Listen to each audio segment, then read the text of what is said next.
ready to take your investment game to the next level? Introducing Digital Investor, your ultimate guide to mastering the digital marketplace. Whether you're a seasoned pro or just starting out, Digital Investor brings you cutting-edge game theoretical strategies, expert insights, and real-time tips and tactics to analyze, evaluate, invest, and grow your wealth. Don't miss out on the digital revolution. Visit www.nickblacknext.com and start your journey with Digital Investor today.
All right.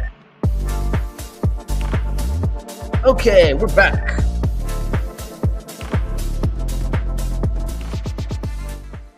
Turn this old music down right here. So let's see. What's going on? Well, in the crypto space, there's always a lot of crap going on. In the greater macro space, turns out there's also a lot of crap going on. There's just a lot of crap going on lately. Are we going into recession? Jerome Powell might ponder. No, we're already in a recession, Jerome. No need to ponder. Let me allay your quandary. This is a good one. It's one of the more simple flavors, mocha swirl. What's in the swirl? I don't know. I'm not sure exactly. I didn't know swirl was a flavor. But I like it. It's good as hell. If you hear any pounding sounds, that's because the cats are upstairs destroying everything that I hold dear and precious. Sometimes you wonder, like, how can they be that loud through like wood plus like cork plus more wood plus insulation plus stuff, and then no, right on through it. All right. So we're going to talk the U.S. potentially using tariff revenue, whatever is left of this, when this thing resolves back down to the 10% baseline or whatever. Tariff revenue for Bitcoin purchases. Go on. We're going to talk about Vitalik warning of the dangers of AI and the need for privacy. Okay. All right.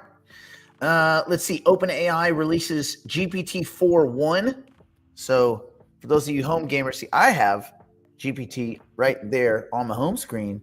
So I just touched that and I'm in. And when you look at the list now, and I don't think it's rolled out everywhere, but basically it's GPT 4.0, 4.0 with scheduled tasks beta, 4.5, which is the research preview, 01, 03 mini, 03 mini high, 04 mini, and 4. But we'll talk about they're releasing 4.1, which is going to make redundant all of their other models because it's the most badass bitchin' one. Oh, I got this for $9 on eBay. Says it's leather. I don't know how it could be. It's probably not, but it's leather-esque, even though it said genuine. It said genuine and then colon leather.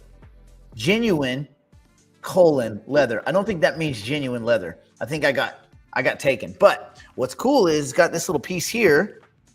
You can go like that, and you can stand your phone up, and I can almost get the same angle as my computer screen.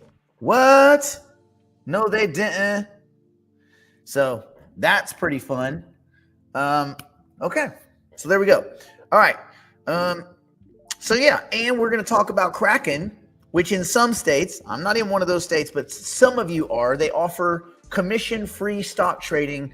They don't have option chains, so it wouldn't benefit you as far as, it would benefit you if you just want to own some iBit or some, some Apple, some the Majestic 7 or whatever. But you'll be able to buy stock right through. So Kraken is kind of pantsing Robinhood.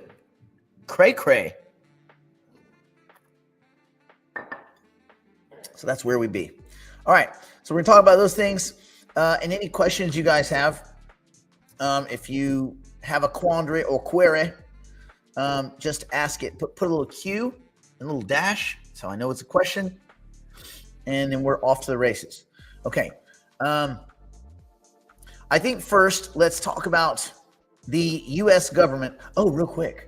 We'll have we'll have an options update tomorrow. I'm halfway out of the current position that I'm in on those puts. So half the order filled earlier, and we're still waiting for the other half to fill. I guess what I could do if I was really obnoxious, I could just open up the option chain right here on my fancy phone, and I could just watch and see when, if, and by how many that order clears. So my order is still the last one on the, it's the last bid in there under that price, although it should be cheaper because it matches the price one strike higher. So I could probably cheapen it by a penny or something like that, but we're talking about $46. Let's see. I did not fight in any of those organizations. I fought in, I fought in organizations owned by those organizations, and I cornered Shannon the Cannon Rich in Pride. Man, I want to say it was Pride 11 or Pride 12 or Pride 13. It was one of those, but it was December. It was a December Pride around those numbers, and it was Shannon the Cannon Rich fought Sakuraba. If you guys remember, Sakuraba in Pride was like that was, he was as good as it gets. Like in Pride, that was it. It was Sakuraba. And then we never got the fight between Sakuraba and Rickson Gracie, which is the fight everybody wanted. They never made that fight happen. I'm not sure why. I don't know. Rickson was awesome, but I don't know if, I think Sakuraba might have been too much for Rickson. Rickson didn't have any kind of stand-up game at all, and Sakuraba had a little bit of stand-up. So, but anyway, yeah. And I fought in, let's see. Let's see. What was it? ISW, International Shoot Wrestling Federation. That was a bare knuckle. I fought for them a couple times. I fought. It was a King of the Cage offshoot. I don't know, what was that called? It wasn't Rage in the Cage. It wasn't King of the Cage. It was. I'll find it somewhere. But I can't find any of those fights. All those videos. Me and my buddy Shannon looked. We can't find any of those fights. And we had a ton of fights down there in Mexico and on the border of Mexico, and we can't find any of them. There's no video or none of it. It's very frustrating. Anyway, there's clips, but it's not the whole fights. Anyway, I fought in LA County Jail every day. You know what, Cisco? You probably had a lot more fights under your belt than I did.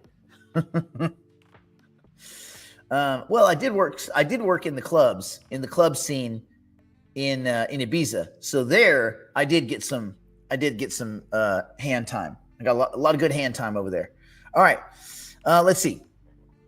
If China still holds out to protect their yuan and U.S. goes into recession, do you think this will trigger greater BTC adoption? No, Rod, I don't think there's any correlation. I don't think, the rest of those trades just got executed. So that's it. That trade is done. It's done. Oh, that's funny. The whole thing just went down 1 penny. whatevs. So I don't think people in the traditional markets, let's just call them mainstream normie investors, fund managers, things like that. Man, I don't think they're really that interested in Bitcoin. I don't think so. I think that Bitcoin is one of these things that it reverses its way up the investment ladder, right? Like it goes early adopters, and in this case, now that the path has been laid, fringe retail, then retail investors, then fund managers and stuff like that. I just don't think your average fund manager gives a crap about crypto. And even they just do not care about Bitcoin. Most of them are sour grapes because they missed it. Now there's the psychological aspect of it. I missed it. I don't like it because if I missed it and I'm smart, it must mean it's stupid and it sucks. Okay. I mean, you can make that argument about meme coins, correct. And you can make that argument about 99% of the crypto space. It's pretty much junk. But even in that 1% where it's not junk, there's still a couple hundred assets in there. So, but anyway, so there's little sour grapes.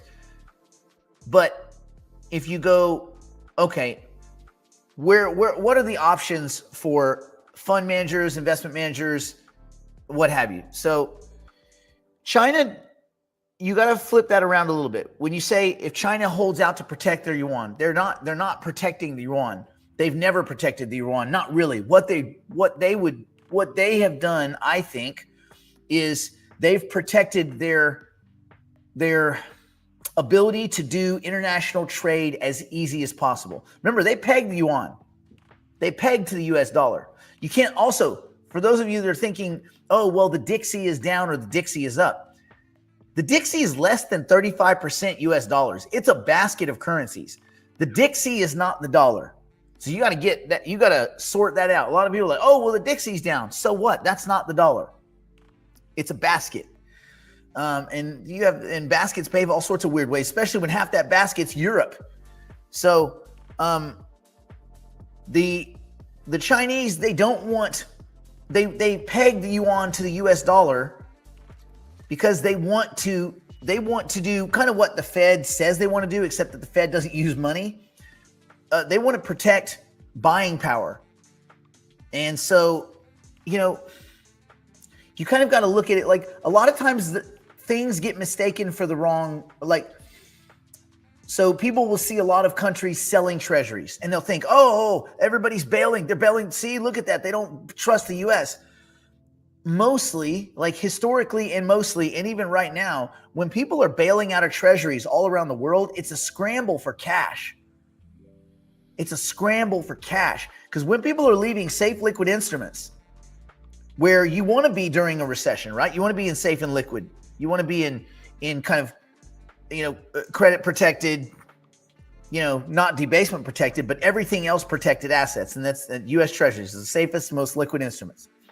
So if you're leaving those instruments, you start thinking, well, why are they leaving? Oh, they're the whole world's angry at the dollar. No, they don't. They may not appreciate dollar hegemony, but none of them wants that exorbitant privilege. If you guys read the paper on exorbitant privilege, but nobody wants it because you have to do too much and you have to run like ever increasing deficits. It can't be done. And that's why it usually lasts for a certain amount of time and then it just kind of slowly goes away and someone else picks up the mantle. But the Chinese selling treasuries to keep it's to increase their dollar liquidity when there is a scramble for cash. Does that make sense? So think of it. You always want to kind of back engineer things. I think that's what I was talking to my friend. We've determined that's my superpower. Is go backwards. Just go from the end and work your way backwards. So when you see a lot of treasuries being sold, ask yourself, is it a bunch of anti-American anger, or is it probably a scramble for cash? Scramble for cash. And you scramble for cash when you're having to manage an entire nation and trade balances and imbalances and all these kinds of things. And The reserve currency is the US dollar, and you got to get you some dollars.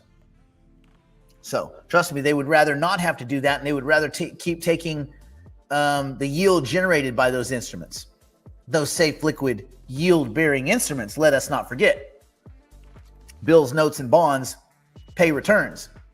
So, but to reduce all that, Rod, no, I don't think any of this increases Bitcoin adoption, because I don't think anyone looks at Bitcoin as the savior for a liquidity crisis in markets, or even like a breakdown in repo. And there is a breakdown. I mean, and you're seeing that too. Like when people are selling treasuries, you ask another question. Wait a minute, why aren't you just pledging those into repo? Well, sometimes there's a breakdown in repo, and repo can't handle the load for one reason or a million. And so if the repo market breaks down, remember 5 to 6 to 7, sometimes trillion a day in balance sheet, transactions with, presumptively safe liquid instruments that have a value in repo that you can lend, that you can pledge, and then those people can repledge, and everybody can repledge and rehypothecate. When that market breaks down, that's another sign that there could be repricing of collateral. That's usually what it is. Like your funding requirements change because your collateral is no bueno. There's several things that can happen, but you can see a breakdown in repo from that. And then you can see a scramble outside of repo. And what do you got to do? You got to get the cash somewhere. And if you can't borrow it, okay, you got to start flipping treasuries. And then you go back to your, if you buy treasuries, if you're a net buyer, you go back to who wholesaled them. You have a deal with them, the broker dealer, and you go, hey man, I got to get out of these treasuries. What are they? Well, they're off the run, and they're kind of old and kind of sloppy. And they're like, okay, cool. Well, they're not as liquid as on the run short-term stuff. Okay, cool. Well, what can you get me out at? Okay, let me try to hook you up. So someone's going to take a haircut. Maybe they both take a haircut a little bit, right? So that's all going on behind the scenes. So it's never just the one thing it's never just a one kind of lever. I don't really know what would push people towards with greater Bitcoin adoption. I think when you look at everything you see, I think the biggest argument for Bitcoin is debasement. It is that everybody all the time, when they have a money printer, they print until the mother trucker is broken. Period. That's it. Print till it breaks. That's the thing, man. Print till it breaks is everyone's strategy. Every country, all the time, forever. It's never been any different, ever. So I think that's why Bitcoin. And also the technological merits, right? Safe, trustless, transmissible, portable. You can do fractional transactions. Again, this idea that you've solved the Byzantine general problem in computer science, like all of these cool technical merits. This obviously the value of this giant network of people that you can do these trustless, transportable, immutable transactions. That's pretty awesome. So that has a value, but I don't think that has a value to, Bob the fund manager. That was a long dithering answer, but there's a lot. There's a lot to that, and none of us really have a clear, obvious answer on any of this stuff. It's all kind of a little bit sloppy. Let's see. Do you not believe the same tactic the U.S. a few decades ago to devalue the British pound? No, I mean, there have been attempts by governments to devalue. But remember, when your currency is cheaper, you tend to be more export driven. When your currency is more expensive, you tend to be more import driven. You're driving through import.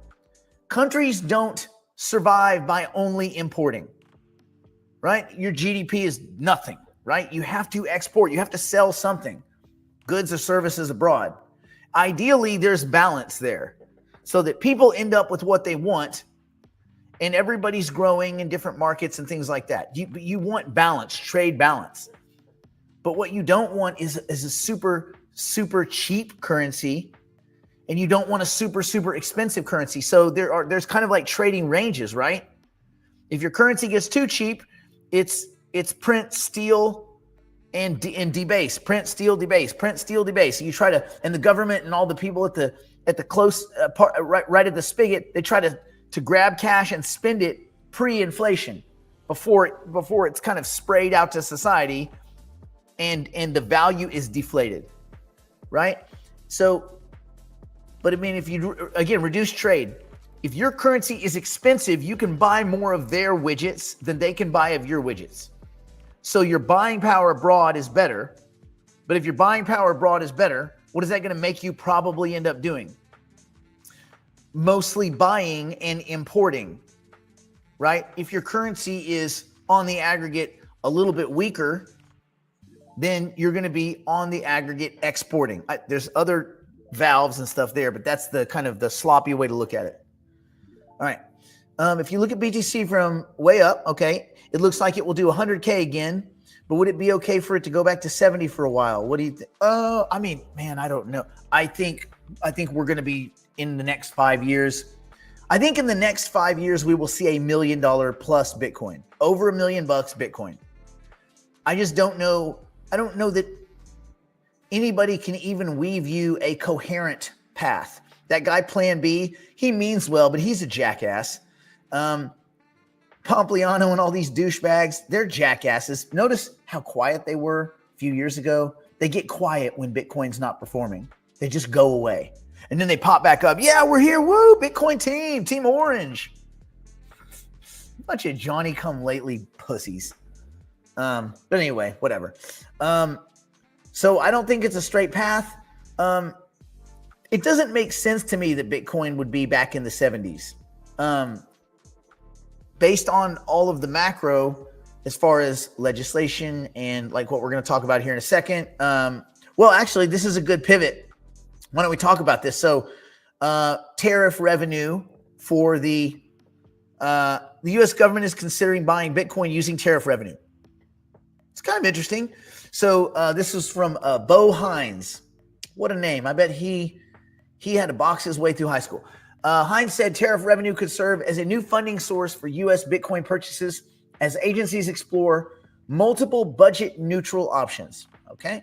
I mean, again, it's not technically budget-neutral because that's money that would be going to paying off debt, which would reduce the deficit and all. But it's neither here nor there. They're okay with it. Okay, so if they're okay with it, I'm okay with it. Top White House advisors are actively exploring new ways for the U.S. government to acquire Bitcoin without increasing the federal budget or burdening taxpayers. And we talked about this about a month or two ago. We went through the 8 or 10 or 12 different kind of versions of this scheme. But according to Bo Hines, who is the current executive director of the President's Council of Advisors on Digital Assets, that is a lot. He's the executive director of the PCAODA, PCAODA. He's PCAODA. He's the executive director of PCAODA. In a recent interview at the White House, douchebag investor Pomp asked Hines a variety of questions. Hines said that the administration is considering a broad set of creative approaches. These include, among others, using tariff revenue and revaluing gold reserves. I'd heard about the revaluing thing. I don't know. That's an accounting trap. That's an accounting trick, I think. But anyway, further, Mr. Hines said that any move to accumulate Bitcoin must be budget neutral and that the administration is confident about finding viable solutions. Okay, fair play. Treasury assets may be revalued for digital reserves. Go on. Some of you probably have heard about this, but essentially, and this is a quote, we have, as the president likes to say, many high IQ people working on these solutions. This is what Hines said. Makes me think Hines is not a high IQ person because you don't need to say that if you have a high IQ. You don't say, I have a high IQ, because that's actually the first. That's like the first red flag towards a high IQ. Anyway, he also pointed out to ongoing discussions among agencies such as the Department of Commerce and the Treasury, coordinated through an interagency working group, and who knows what that mishmash of letters and words is. One prominent idea gaining traction is linked to the Bitcoin Act of 2025, spearheaded by Senator Cynthia Lummis. The bill proposes revaluing outdated gold certificates currently held by the U.S. Treasury. These certificates are still recorded at around $43 an ounce, despite gold trading at $3,200 plus today. Updating the valuation to match current market prices could unlock billions in surplus capital. The government could then redeploy that into Bitcoin as a strategic reserve asset. This is a little sketchy. I mean, if you think about it, that is all a balance sheet machination. You have gold certificates. Where's the gold? Well, we don't have that gold. That gold's gone. Okay, so the gold's gone. So you took the money. Yeah. But what does the gold represent? What does the certificate represent? Gold. But do you have the gold? No, we don't have it. Okay, then what does the certificate represent? Gold. And now we're back to the underwear gnomes, right? Step 1, collect the underwear. Step 2, step 3 is profit. It's a little murky what step 2 is. So anyway, yeah, they'll take a bunch of useless pieces of paper and they'll mark them from $43 an ounce to $3,200 an ounce. Great. And that would mean that they would have this stockpile of useless paper that doesn't represent anything. Oh, well, it represents all the gold. Oh, really? Where's it at? Well, it's at the, my wife. I'll get back to you. Okay, great. Anyway, the government could then redeploy that into Bitcoin as part of this strategic reserve asset. Great. Hines acknowledged that the proposal is still moving through Congress. He noted, we'll see how many co-sponsors she can get as it progresses. My guess is this goes effing nowhere, not because Cynthia Lummis is bad, but because other people in Congress, they may also ask, yeah, but what do those coupon pieces of paper represent? And then they're going to get underwear gnomed and they're going to be like, I'm not voting on this shit. Are you crazy? Nope. Anyway, although they do like making money out of thin air, but again, you can just make money out of thin air. You just issue more treasuries. No big deal. He said the administration is not limiting itself just to one option. He said tariff revenue may offer an external path to build Bitcoin holdings. Tariffs, which have surged in relevance amid rising U.S.-China tensions and a wave of protectionist policies, are also on the table. Hines suggested that future tariff collections could create a new stream of external revenue. This money could be used to accumulate Bitcoin. It would have. How about use it to wipe out my effing taxes? If you're just gonna get free money from these companies, and I'm gonna end up paying for it by eating half of the increase in prices of crap, why don't you cut my federal taxes to effing zero? How about that, you buttholes? Anyway, there's literally countless ways which you can do this, Hines said, hinting at a wider brainstorming effort taking place across federal agencies. Oh yeah. This is what keeps them up at night. How can we buy more Bitcoin? Everything's on the table. We want as much as we can get. Believe that he believes that. I'm not sure I believe that anyone else believes that, but cool. The strategy reflects a broader vision that Hines has articulated. His recent comments echo what he said at the Blockworks Digital Asset Summit in 2025. Boy, I'll tell you, that's got to be about as stale as watching dry paint oxidize. I mean, the Digital Asset Summit.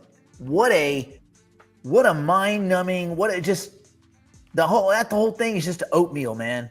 Ugh. Anyway, he describes Bitcoin as a commodity with intrinsic value. He also said it should be treated as a strategic asset. Well, there's a strategic asset reserve, so I guess he got his wish. Furthermore, he said that building national reserves in digital assets is imperative for the United States. Maybe. Maybe. I don't know. We'll see. Okay. Let me drink some of this delicious beverage.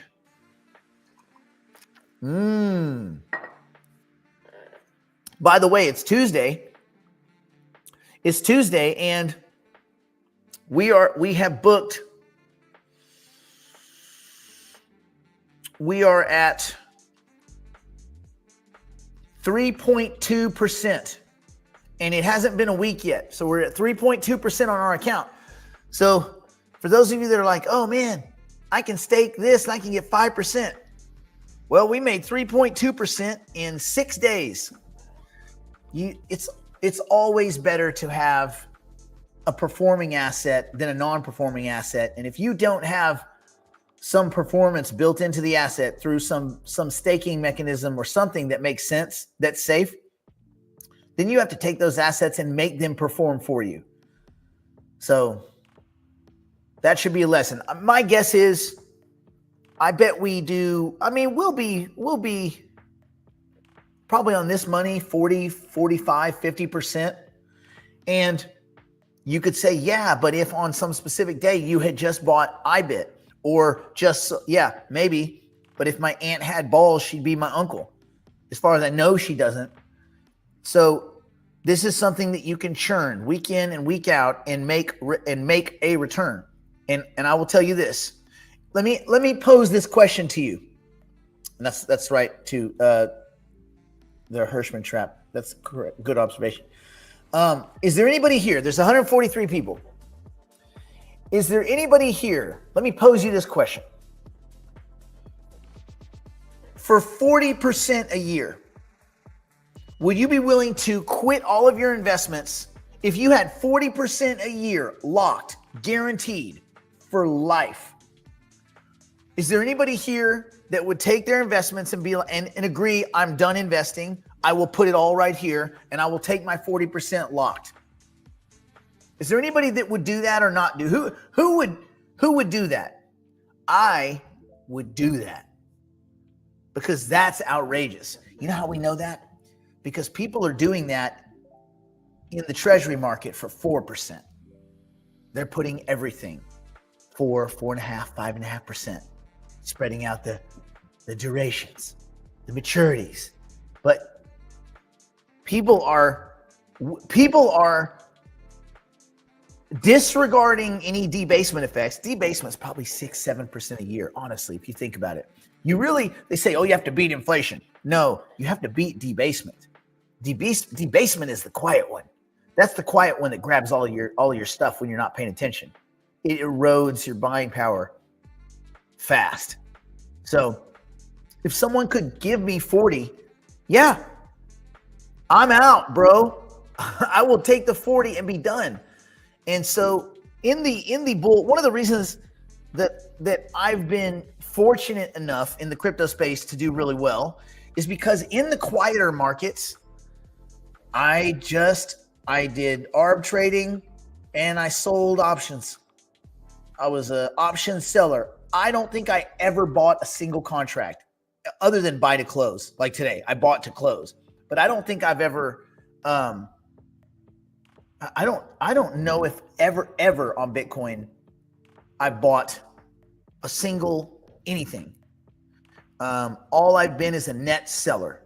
Sell against the cash, selling. And I had a buddy who's a hedge fund manager in Dallas, and he told me this long ago. He goes, if all you have to do is take your whole pile of cash and sell out of the money puts, right? Cash secured puts against your entire account, against quality assets that you'd be okay sitting in anyway. He's like, okay, well, worst that happens, I get put into Apple, I get put into Netflix, I get put you know what I'm saying? So worst that happens is I get put into a bunch of IBIT, which is a proxy for Bitcoin. Okay, fine. And so again, I'll sign me up. I'll take that 40. And spreads are cool, but that's a lot of gambling. You gambling, Mike. It's okay if you gambling, but you got to be honest with yourself. You got to look in the mirror, Mike, and say, Mike, you are gambling. And again, it pays off sometimes, but again, it's like a 93% chance that an options contract will expire worthless. Think about that. 93% chance. So if you know 93 out of 100 times this thing's going to be worthless, do you want to buy that thing and think, hey, I can beat the odds, or do you want to be a seller of that thing and just sit back? Cadillac, bro. Anyway, for me, it's the Cadillac and the 40%. So yeah, and listen, do some quick math. What's 40% year on year for 3 years? Anyone? I mean, $1, $1.40, and then 40% of $1.40. Huh? And then what is that? Over right around $2, and then 40% of $2 for year 3. Like 280, 290. You started with $1. That sucker can get big. So anyway, let's keep that in the back of your mind. All right, let's talk Vitalik. Vitalik Buterin says the rise of AI. Oh, it's a cool picture. You know what? I'm going to put the picture up. It's cool. We get some cool artwork. We got to look at it. Here. Bam. Bam. How beautiful is that? Some beautiful stuff, bro. All right. The founder of we should agree it's the leading smart contract platform. We'll call it Ethereum, is making a case for crypto privacy in the face of artificial intelligence. In a new blog post, Vitalik Buterin says that AI bots get better and better at scraping data, and so does the need for privacy. The Ethereum co-founder says that zero-knowledge proofs, fully homomorphic encryption, FHE, and obfuscation technologies are far better than what the cypherpunks of the 90s could have ever imagined.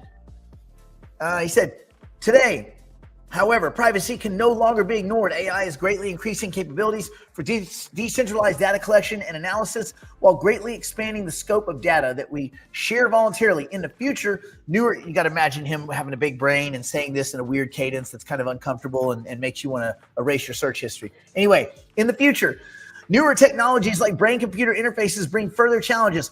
We may be literally talking about AI reading our minds. And you say, oh, he's a weirdo. With a functional MRI right now, you can look at an image and there are AI systems that can reproduce that image. They can even do it in animals. It's badass.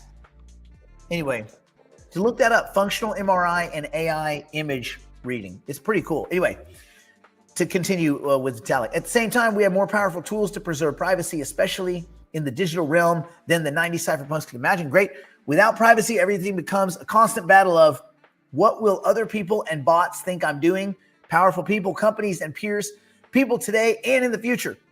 With privacy, we can preserve a balance. Today, that balance is being rapidly eroded, especially in the physical realm, and the default path of modern techno-capitalism. You can understand why this guy has a very small list of friends. With its hunger for business models that find ways to capture value from users without asking them to explicitly pay for things, is to erode it further, even into highly sensitive domains like eventually our own minds.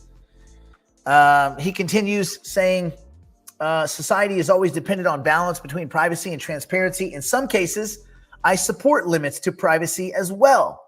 But from a macro perspective, look at him getting macro. The most pressing near-term future technology is that privacy will approach all-time lows, and in a highly imbalanced way where the most powerful individuals and the most powerful nations get lots of data on everyone, lots more data on everyone, I would caveat. And everyone else will see close to nothing. For this reason, supporting privacy for everyone and making the necessary tools open source, universal, reliable, and safe is one of the most important challenges of our time.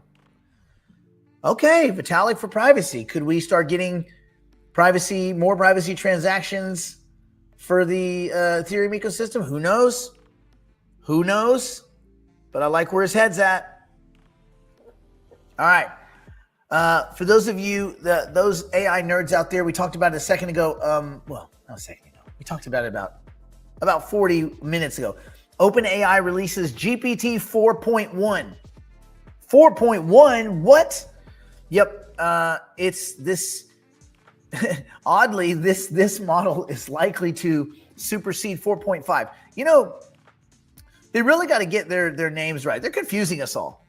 They're confusing us all with this stuff. Look at this group. This is their little picture that they have.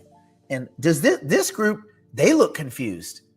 I don't think they know what color the sky is on a cloudy day. Anyway, OpenAI unveiled GPT 4.1 on Monday, a trio of new AI models with context windows of up to 1 million tokens. Holy smokes. Enough to process, listen to this crap, entire code bases and small novels in one go. 1 million tokens. The line, and you got to think of, well, anyway, well, let me keep going. The lineup includes standard GPT 4.1, 4.1 mini, and nano variants, all targeting developers. The company's latest offering comes just a week after the release of 4.5, creating a timeline that makes about as much sense as the way they released the Star Wars movies. The decision to name these 4.1 was intentional. It's not just that we're bad at naming. This is OpenAI product lead Kevin Whale. But we are still trying to find out what those intentions were behind this naming kind of scheme. So GPT 4.1 shows very interesting capabilities. According to OpenAI, it achieved 55% accuracy on the SWE bench coding benchmark, up from GPT 4.0's 33%. So that's a big chunk. That's like almost a 50% bump.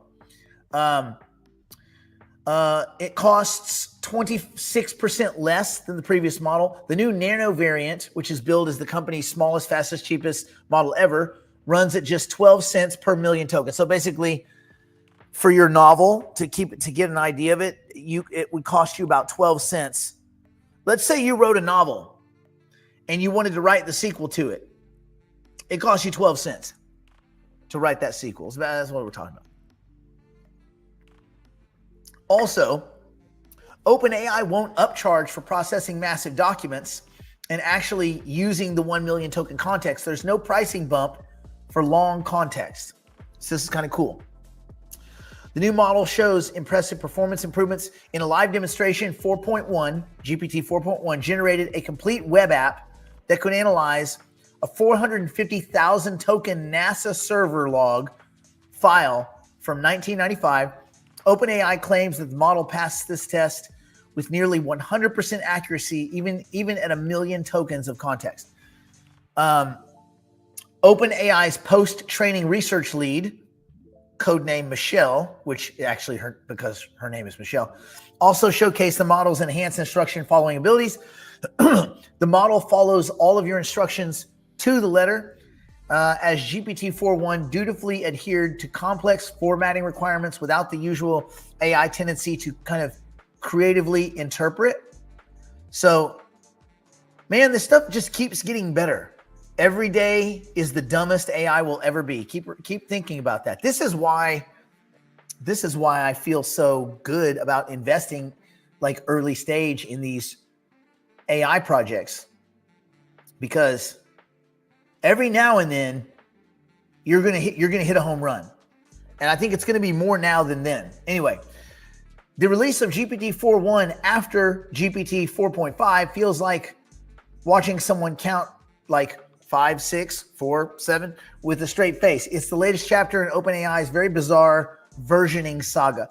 After releasing GPT-4, it upgraded the model with multimodal capabilities. The company decided to call the new model 4.0, O for Omni, right? Not 40, 4.0, for Omni. A name that could also be read as 4.0 depending on the font you use. Then OpenAI introduced a reasoning-focused model that was just called O.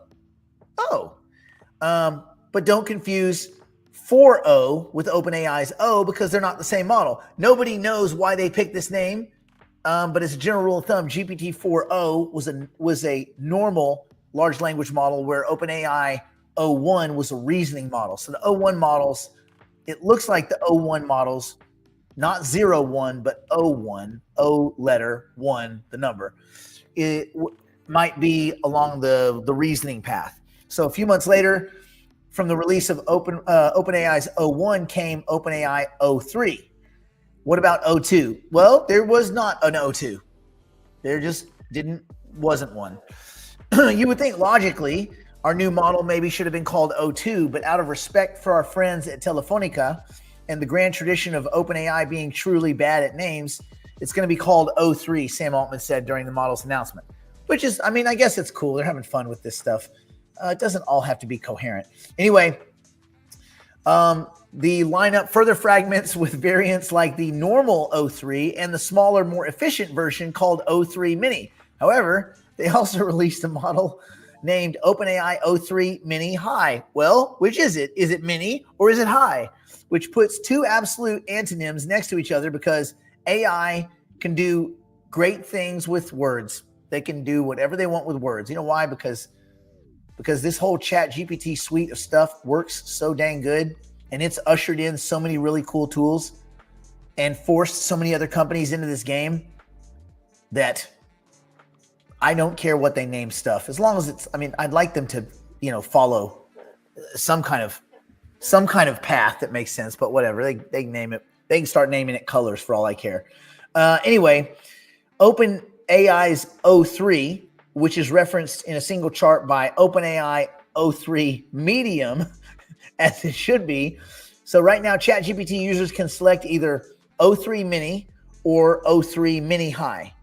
There is no normal. There's Mini High and Medium. That's it. So there we go. This was pretty cool. So this is PhD level questions that the different models we're looking at. Let me get rid of my banner there for you. Let me go bigger. Let's go bigger. So these are the models and how they performed under various PhD level scrutiny. And the answer is pretty good.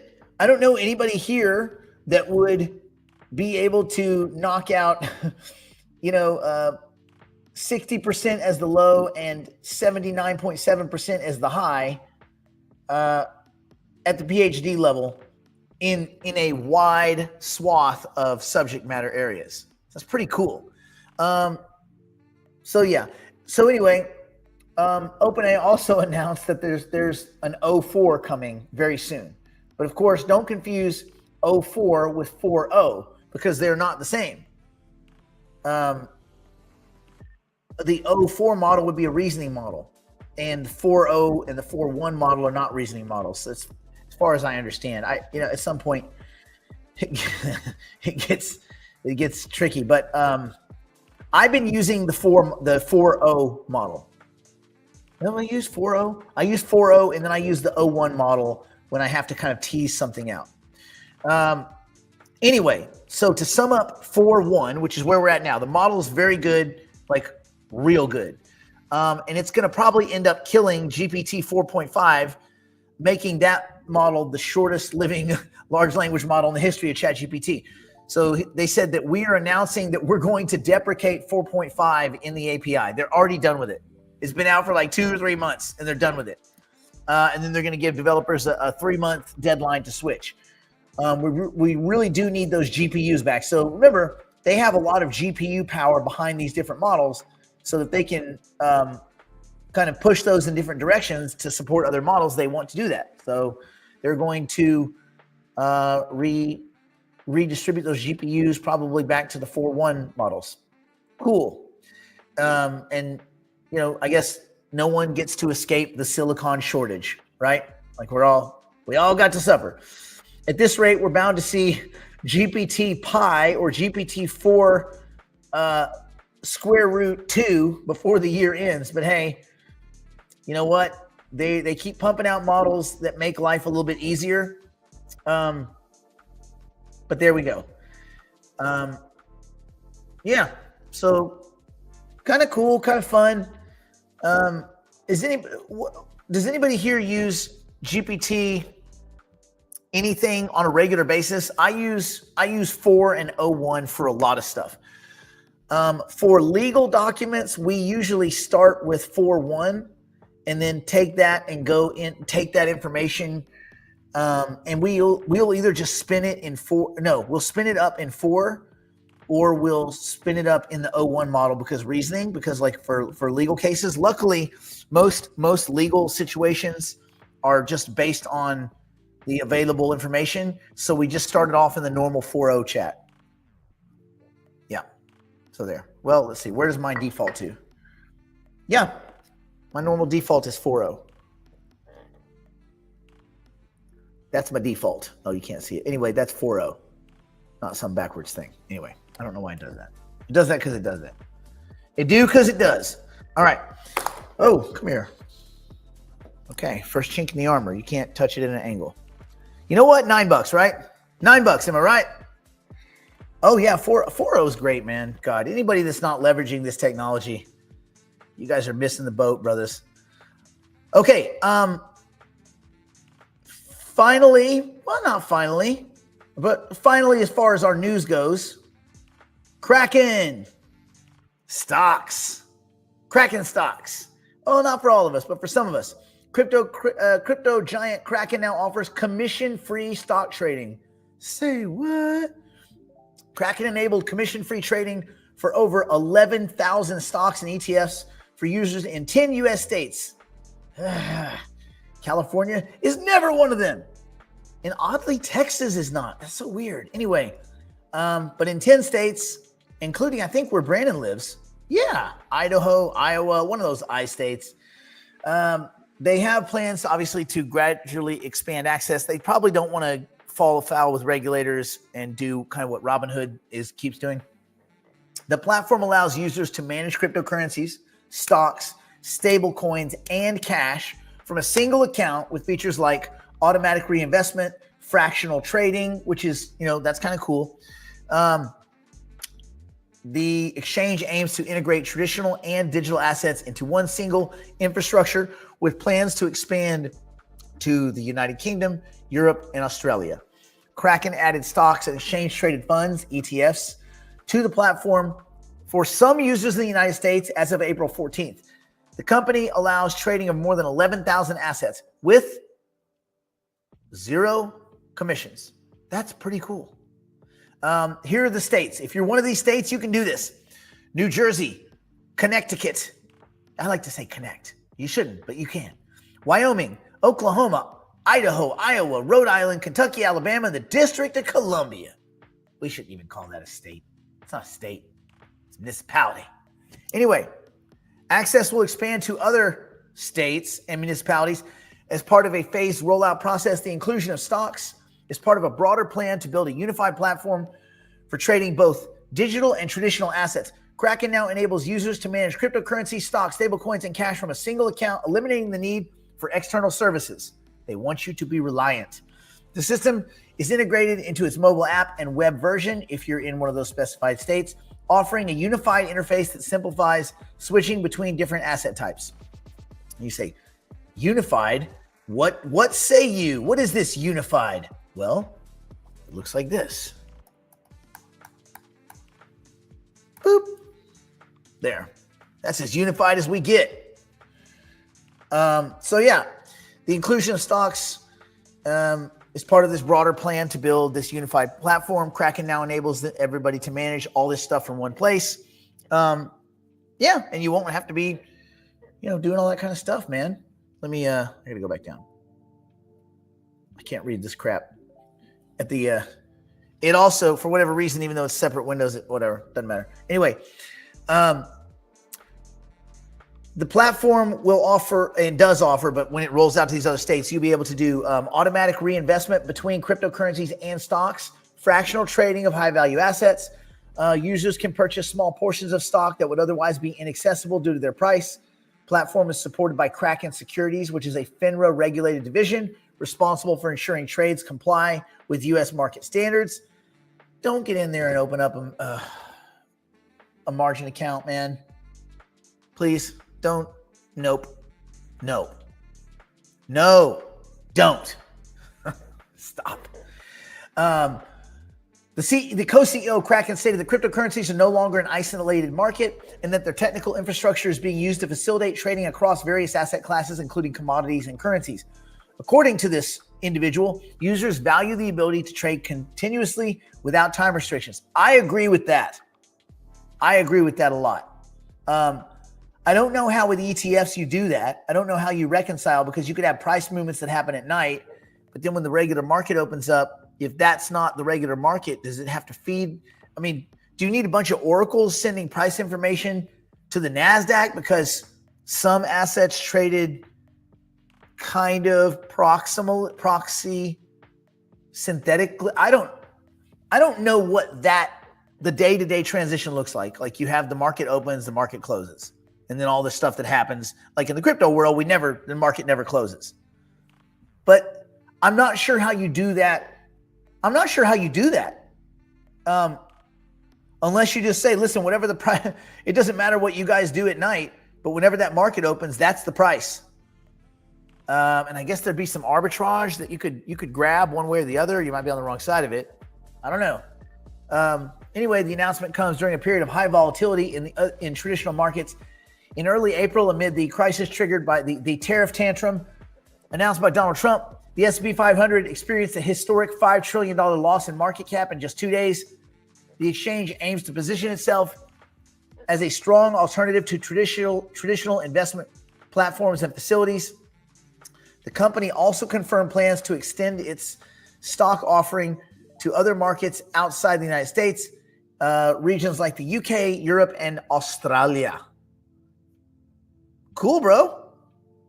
So that's what's up. Kraken in the house. I'm sure that, Coinbase probably wants to get in on this. See, I always thought Coinbase probably wanted to get in on lending. If I'm Coinbase, I want to be lending. But that's neither here nor there. Anyway, let's see real quick. What's going on? Oh, it does this thing. I'm logged out. Anyway, that's pretty much it. There's not really a whole lot to talk about. Let's see. Did your DPC invest in Kraken? No. Exchanges are not that exciting for me.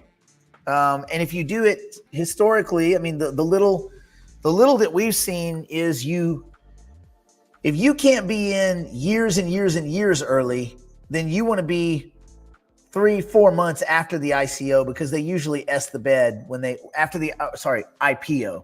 When they IPO, they usually S the bed, at least if you look at Coinbase. Right, but there's not really there's no equity in. I mean, there is. It's just not for sale in Node Market. So that wouldn't be I mean, you can buy some revenue. You could buy some revenue by having an NFT, but there's no real equity for sale. We thought about doing that, and then we're like, it doesn't make sense. I mean, the NFTs pay for the developers, so we don't really need to do anything else. And also the legality of it might be a kick in the nuts. But we've done good so far with, we own Libera equity. We own True AGI equity. That's been a good one. And so the digital private clients can, amongst themselves, trade those assets around. And then at some point when there's some liquidity event, they'll probably be able to borrow against that equity. I think we have in total 12% of True AGI, and they're doing cool things. And then Libera, they're doing really cool things. I mean, they're actually turning revenue. So yeah, everybody's doing cool things. So it makes sense. I like equity. I like equity in some of these things, especially AI plays that can just go completely stupid and go nuclear. Anyway, yep. Well, there we go. That's all there is to say about that. We'll talk about our option trades. Have you heard of Wager? It's like GMRT. Well, if it's called Wager, Denny, I'm guessing it's something where you gamble. Sounds like something where you gamble, which is not like GMRT. Now it may be gambling on gaming, that's like saying that GMRT is like Nintendo. Nope. No. Anyway. We'll see you tomorrow. We'll talk about our option trade that closed out. If Bitcoin sells off a little bit today, I might jump back in something else just to steal a little bit of yield between now and the end of the day Thursday. So we'll see. Yes, it's gaming, but it's called Wager. And I'm guessing if you dig deep enough, and again, I don't know anything about it, but my guess is superficially, if you dig in, if it's called wager, there's some waging aspect to it. Let me know tomorrow on the show if I was right. I mean, you don't call something degen gambling coin if it has nothing to do with degenerate gambling. It's called wager. Wager is a bet. So my guess is there's some aspect to it. Am I aware of any MetaMask problems? I know some people had to reset a little bit. And actually, Denny, let me tell you this. The gambling aspect is actually makes it more enticing. So I'm going the other way on this. I'm thinking it might be kind of cool. I don't know anything about it. But if there's a gambling aspect to it, people love to gamble. Look, Solana pretty much exists exclusively because people like to gamble. So just because we went down that path doesn't mean that's not a good asset. I haven't looked at it, but I don't know, the idea of gambling and gaming together, maybe there's something there. Okay. Again, on any specific MetaMask problems, no, I've just noticed that some people had to reset up their wallets again. That's all. Okay. Go back to use your, but listen. For anybody out there that's experiencing any problems, no one at MetaMask, there is no one at MetaMask. You understand, there's nobody. So no one will call you. No one will message you. No one will email you ever. They don't exist. There are not those people. No one. If you're having problems with MetaMask, just you, then you on your own, make sure you have your private keys, passphrase, and all that kind of stuff. And then you go and reconstitute that wallet. You go and recreate your wallet. You don't need any help. You don't need any people doing it for you. Don't click any links. Don't call anybody, and don't talk to any admins just trying to hook you up. That's just people trying to steal your shit. Don't let them do it. All right. Stay in school. Don't do drugs. Don't do anything but poor, insolvent, drunk, strung out on meth grandmother, or Brandon wouldn't do. Weather's going to be right around 70 here today. I'll probably heat the pool. It's a little cloudy, a little warm pool day for me, I'd say. But it's legs day. I have to do legs. So first I suffer, then I pool. Then I'll look at some of these other options contracts and get into, and we'll talk about all that tomorrow.